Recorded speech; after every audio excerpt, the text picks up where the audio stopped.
আসসালামু আলাইকুম বন্ধুরা, কিছুদিন আগে আপনাদের এখানে দেখাইছিলাম এই বিলে, মানে এই জায়গাটায় কাশফুলের বিশাল এক মহরম।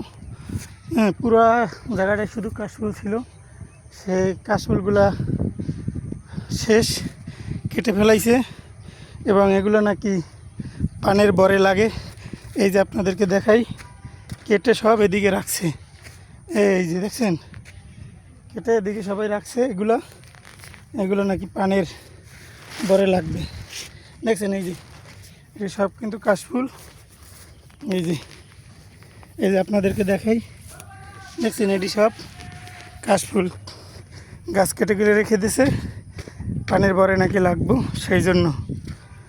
আবার সামনের সিজনে কাশফুল হবে, তার আগে আর কাশফুলের দেখা আমরা পাবো না। সবাই ভালো থাকবেন। সবাইকে আসসালামু আলাইকুম ওয়া রাহমাতুল্লাহ ওয়া বারাকাতুহু।